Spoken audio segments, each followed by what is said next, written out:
think it's so important that there are mirror books for kids to see a reflection of their own reality, and window books where people can see into other people's reality.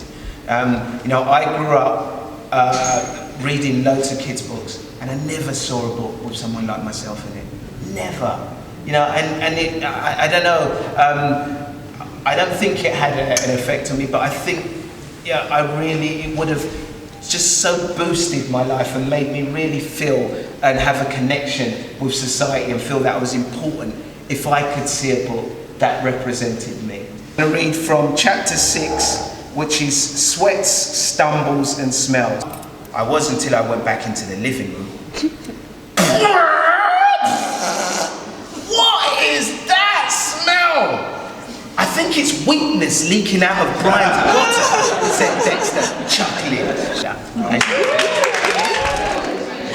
Ade Adepitan, what can we say? Thank you so much for this awesome book. We just watched a little script read, or a little reading of the book, and it was so funny. Like, I don't know about you children out there, but you have to grab this now. It's about diversity, it's about awesomeness, it's about young kids understanding the eyes of someone who is going through pain in a wheelchair and what their life may feel like, look like, and oh my God, I'm not going to speak about it. I'm going to let him speak about it, but we're just here to witness something amazing. I've only read the first one, so I'm looking forward to taking advantage of that one. And what are your thoughts and feelings on the first one? Thoughts and feelings. A lot of that was because I imagine this is loosely telling a story of himself. Yeah. So the first one was, a lot of it was before I was born, because he's a little bit older than me. So it was just interesting hearing some of the stuff. So it was interesting just hearing his perspective as a 5, 6, 7, 8-year-old boy. Can you imagine?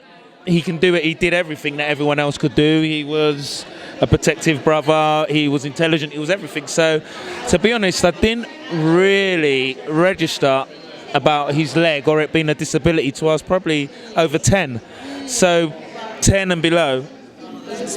No, it was not an issue, and it was never an issue in the house.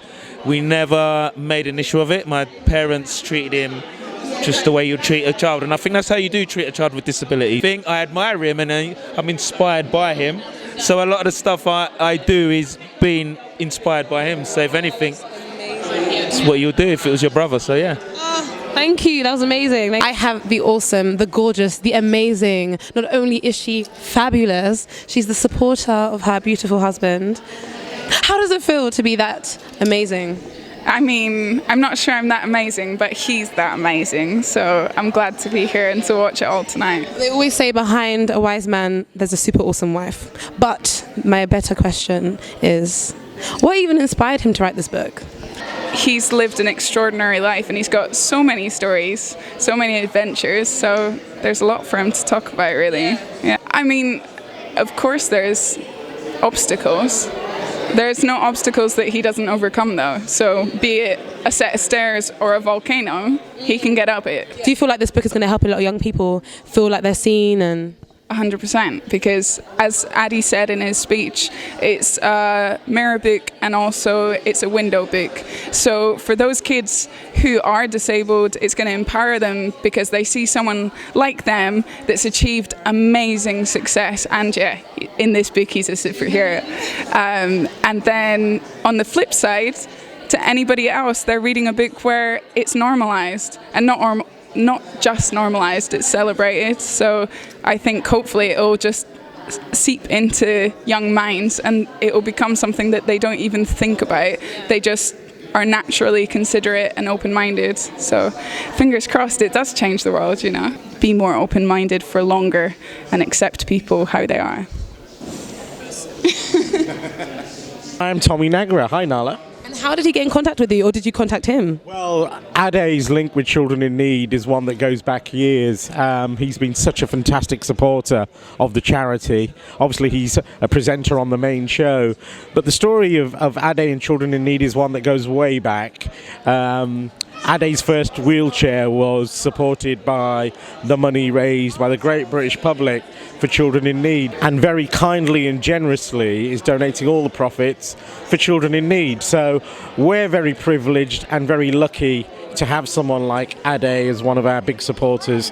And obviously he's going to be on our big Children in Need appeal night, Friday, November the 15th, BBC One. BBC One, Friday, November the 15th. And Ade's just a fantastic guy. He's got a big, huge heart. But actually, the thing about Children in Need and Pudsey is it's all about kindness. Especially in the world that we're living in today, Children in Need is very much an antidote. And we forget how kind and warm-hearted people can be, and kids are. And Ade embodies that, and I know in the book, The Cyborg Cat, we embody that. So we're just really proud to be associated and to be the beneficiaries of Ade's brilliant and kind generosity. I hope the book flies off the shelves because he deserves it. It's a great story, and hey, it's all for children in need. What's not to like?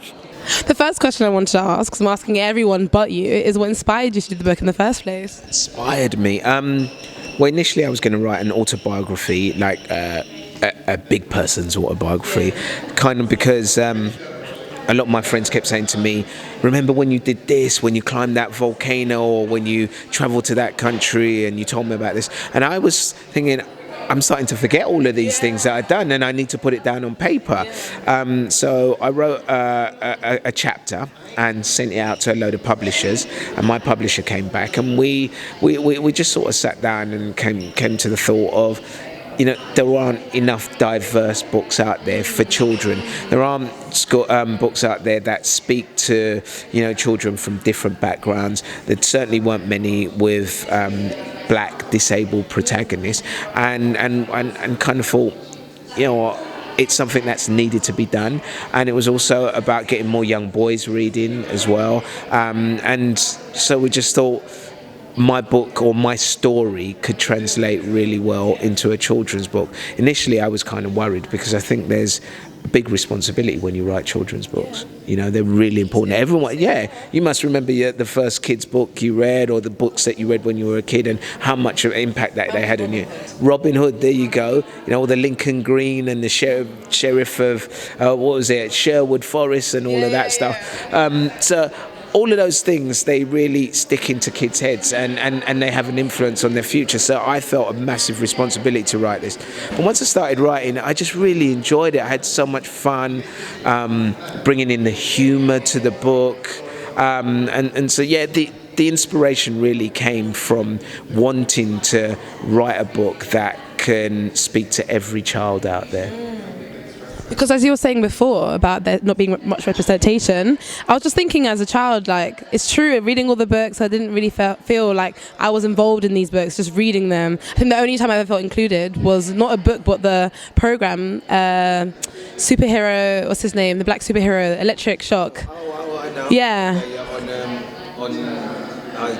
What's his name? Static Shock. Yeah. And I think from that, I've always been like a bit, as you said, it didn't really change my life, but it was very much amazing to see someone like myself on TV being represented as a superhero, and then some people's lives doing just incredible things and stuff. And it's that whole thing of you've got to see it to believe it, and also it's those messages, the message that it sends out to a child.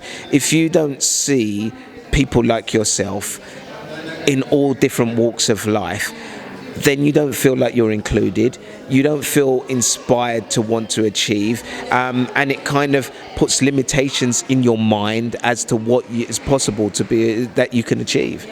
Yeah. I think it's amazing your mum supported you as well, because she was talking about the struggles. I had to speak to the mum. I had to speak to the woman who gave birth to you, girl. Are you crazy? I had to, and your brothers. They were saying, because I have a disability, I have Crohn's disease, and not many people see that as a disability, but it has its hindrances. So growing up, being someone who was unable to do quite a few things, like I always looked for, as you said, a superhero, some sort of inspiration that was hard to find. So this book, on behalf of my child self, I thank you very much. Yes. Seriously. No, Yeah. thank you. And the humor is for everyone, not just children, which is amazing. Yeah, well, you know what? You've got to have laughs. You've got to have jokes, and I think kids, they think in that way. And also, if you can sneak in little important lessons with the humour, then it's even better. It's a nice package because they get to laugh and they learn at the same time. But also there are some tough subjects that we broach. We broach topics like bullying. We broach topics like self-image and wanting to fit in.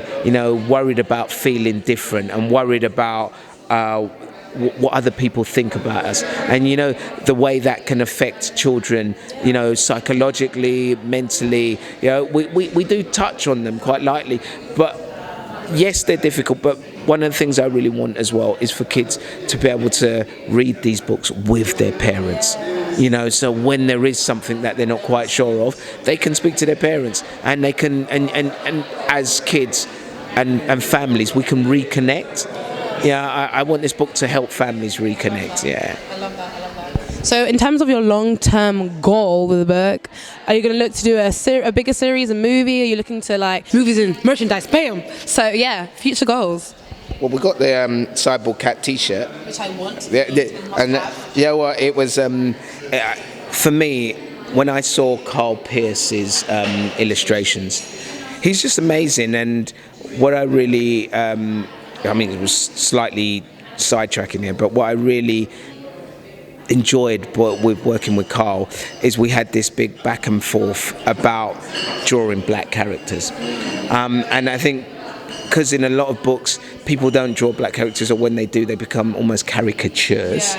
I felt it was important that we got it right. So he would draw something and I'd say, well, not quite right, let's get the lips right, let's get the nose right, let's get the features right, let's make it look like a real black kid, and I would send him pictures of me as a kid. I sent him pictures of my parents, and I think this guy, this white bearded guy who lives in Wales in the valleys, right, is up there in the valleys, and he's drawing black people properly. He's doing a great job, and he loves it, and the way he draws black characters is really good with a lot of feeling. So once I saw his pictures, I was like, we need to get this on a T-shirt. And big up to Piccadilly Press. They, as soon as I said it, they were like, yeah. It wasn't even like, oh no, this would be too much of an inconvenience. So we've got the merchandise, and I think hopefully that will spread the word in another way. Book 3 has been written. That comes out in March on World Book Day. Plug World Book Day. I can't tell you the title. We're just have you been told the title? No. Good. It's a secret. We're gonna hold that, and maybe we might give Hey Girl magazine an exclusive closer to the time, of the title. Maybe there'll be a book 4 and a book 5. I think Piccadilly Press are up for that. So it's all about mad people talk to their people and all of that.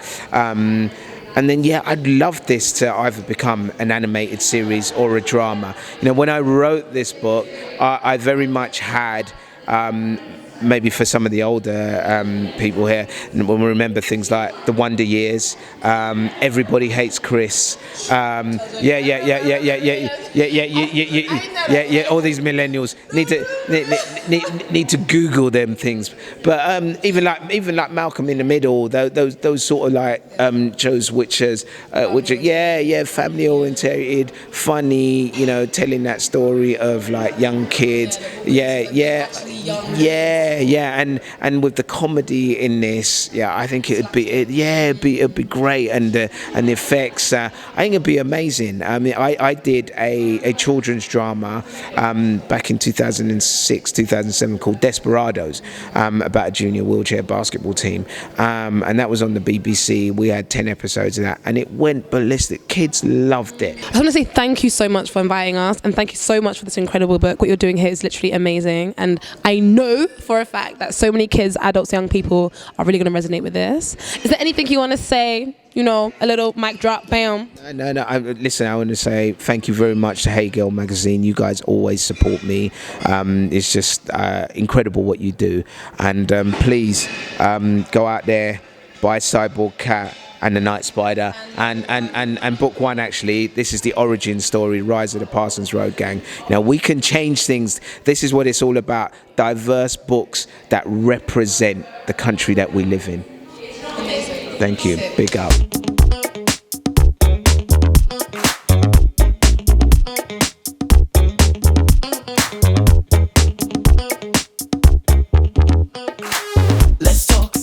language.